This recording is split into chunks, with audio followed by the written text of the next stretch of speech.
첫 번째 보면 배운다라는 게 뭘까? 이게 다짐과 의지로 끝나는, 늘 그렇죠. 이거 반드시 실천이 따라야 된다라는 거죠. 첫 번째, 이게 누구 얘기냐면, 모든 사람이 공포에 떨 때 욕심을 내라. 이거는 워런 버핏 그 할아버지가 말씀하셨던 거예요. 자산의 모든 자산 투자의 기본적인 것들. 어떤 거라고요? 모든 자산은, 모든 사람들이 공포에 떤다라는 건 뭐겠어요? 가격이 급락할 때겠죠. 경제적인 위기가 올 때겠죠. 이랬을 때는 자산이 급락한단 말이에요. 최근에 봤을 때 2020년에 코로나로 인해서 자산 가격이 막 떨어지잖아요. 주식 가격이 엄청나게 떨어지잖아요. 그래도 기존에 가지고 있던 사람들이 도망가 버렸잖아요. 이렇게 사람들이 공포에 떨 때 어떻게 하라고요? 욕심을. 근데 사람들은 이 말은 다 알아요. 이제는 다 누구든지 다 알아요.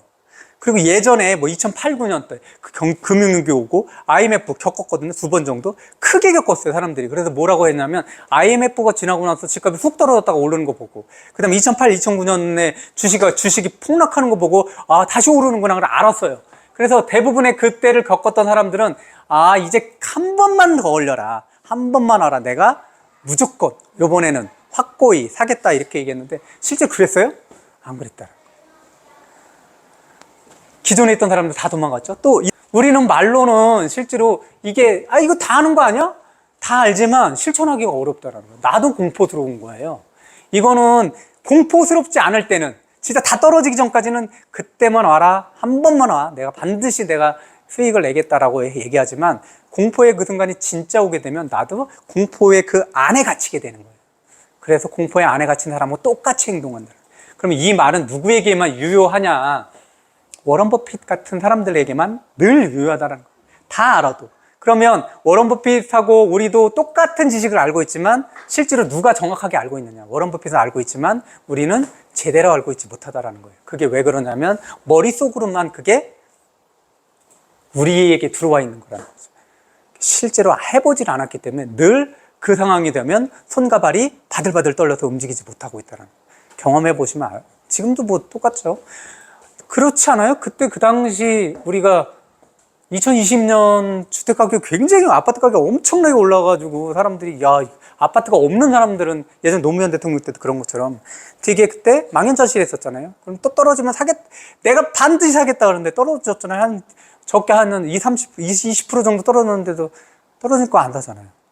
모든 자산은 떨어질 때 안 산다라는 거예요. 모든 자산들은 사람들이 떨어질 때 팔고 오를 때 산다라는 거죠. 이게 변하질 않아요. 반대로 해야 되는 거는 늘 알잖아요. 떨어질 때 사고 오를 때 팔아야 돼. 오른 다음에 팔아야 되는데 사람들은 떨어질 때 팔고 오르면 산다. 뭐 이건 늘 변하지 않아. 지금도 조금씩 보면 전세가 막 오른다고 얘기하고 매가가 조금씩 움직인다 그러니까 이거 진짜 오르는 거 아니야? 라고 해서 지금 막 움직이잖아요.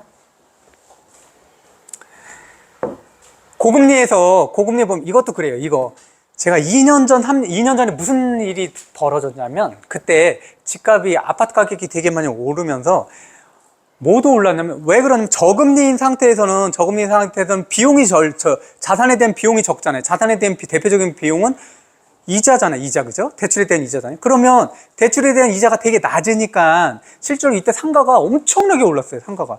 대출에 대한 이자가 낮으니까 실제로 수익률이 높잖아요. 그렇죠? 그러니까 대출에 대한 이자 수익률이 높으니까 자산 가격이 되게 많이 올라갔단 말이에요. 일반적으로 되게 잘 나가는 동네 상가 하나가 보면 한 20평 정도? 전용 20평, 15, 20평 정도 되는 게 막 10억, 막 20억 이렇게 했다고 쳐서요. 야, 이거 누가 사냐? 떨어지면은 살까? 이렇게 생각을 해서, 떨어진다라는 건 뭐냐? 금리가 올라가면 떨어지잖아요. 거꾸로. 금리가 올라가면 비용이 어떻게 돼요? 이자 비용이 많아지니까 그 부동산의 가격이 떨어지잖아요. 상가도 떨어질 거라고 이 당시에 이렇게 고금리가 계속 올라가면 상가 떨어지겠는데 라고 예상했던 사람들은 상당히 많아요. 상당히 많아요. 그래서 이게 내가 뭐 상가 10억짜리를 가지고 있다 그러면 상가가 비용이 계속 올라가게 되면, 이자를 계속 많이 내게 되면 내가 버티다 보면 어떻게 돼요? 내가 이자를 계속 못 갚게 되면 얘를 경매로 넘어가게 되는 거잖아요. 경매가 그래서 반토막에, 감정가에 반토막이 나도 이게 유찰되고 그래서 그래도 사지 않더라. 이상하죠? 이 당시만 해도 반드시 고금리가 오래되면 상가가 떨어질 거야 라고 대부분 다 얘기해요. 요구 수익률이 올라가기 때문에 상가가 떨어질 것이야 라고 생각했는데 직접 상가가 그만큼 떨어지니까 절반까지 떨어진 것도 매물로 나오는데도 불구하고 지금 상황의 상가를 사지 않더라. 늘 똑같아요. 이런 게 늘 반복이에요, 늘. 이것도 그래요. 제 공부할 때 이런 거였어요.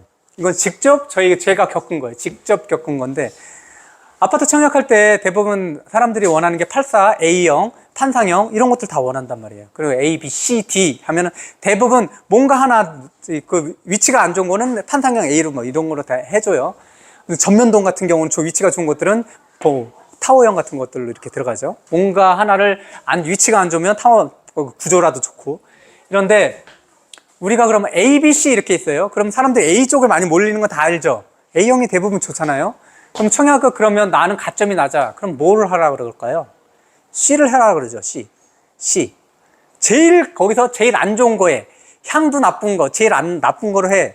이게 청약, 글쎄요? 다 아시는 거 아닌가? 어쨌든, 청약에 당첨되는 게 중요하잖아요. 근데 사람들은 안 그래. A에 안 낼 바에는 안 해. 그렇게 한단 말이에요. 근데 보면 A든 B든 C든 그 아파트잖아요. 어쨌든 그 입지에 있는 그 아파트란 말이에요. 그래서 당첨 확률을 높이려면 C를 해라. 그게 당첨 확률이 높다라고 얘기를 하지만 실제로 사람들은 C를 하지 않고 A를 대부분 해요. 근데 문제는 거기에 있는 게 아니라 이런 게 있어요. 앞에가 앞에가 공원이 다 보이는 데가 있고 그 뒤면은 앞에 건물이 보이잖아요. 벽뷰만 보이잖아요.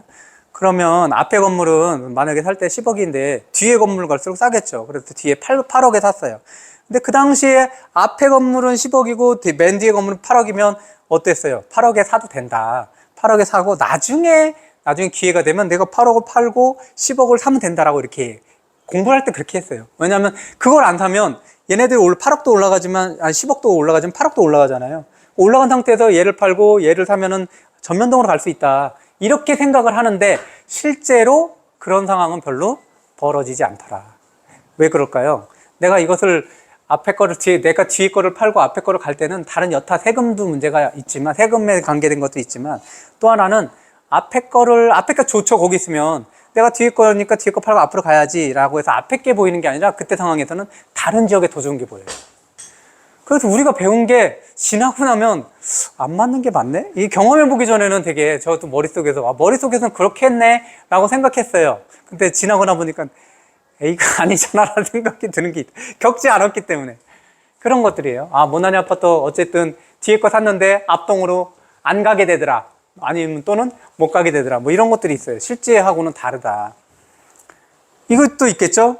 가끔 남자들은 또 여자들은 모르겠지만 복권을 술 먹고 1차 먹고 복권방에 가가지고 복권을 사갖고 와서 내가 맞으면 1등 맞으면 너 1,000만 원 줄게. 또 1억 줄 이런 농담들 많이 해요.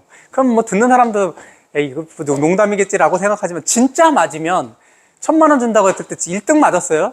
1,000만 원 나 진짜 맞으면 1,000만 원 줄까요? 그거 어려울 거라는 거죠. 그렇죠? 이런 것들을 호언장담을 하지만 이렇게 말로 호언장담을 하지만 실제로 그게 벌어지게 되면 그건 완전히 다른 그런 상황이 돼버린다라는 거죠. 그러니까 우리는 뭐냐면 진짜 배운다라는 것들은 그냥 다짐과 의지, 말 이거로 끝나서는 안 된다라는 거죠. 반드시 실천을 해야 된다라는 거죠. 실천을 하지 않으면 그 배움은 반쪽 배움이 아니라 반쪽도 안 된다라는 거죠. 그것들을 겪어봐야 되는 거예요. 그렇게 공포에 떨 때, 자산 가격이 몰락했을 때 사보는 것도, 그리고 버텨보는 그런 것들도 한번 해봐야 되는 거고, 상가 가격이 떨어질 거라고 예상했으면 그런 것들이 돈이 없을 때는 아니겠지만 돈이 있는데 여유가 있으면 한번 진짜 해보는 거예요. 근데 실제로는 안 하게 되죠. 왜? 더 떨어질 것 같으니까. 지금 집도 똑같잖아요. 실제도 지금 꼭 사야 되는 거 말아야 되는 가장 큰 근본적인 이유는 더 떨어질까 봐. 이런 생각들을 하게 된다는 거죠. 그 다음에 이것도 실제로 겪어보면 이런 것들. 실제 상황이면 줄 건가? 이거 아닌데도 얘기하고 싶죠? 왜냐하면 안 맞을 것 같으니까.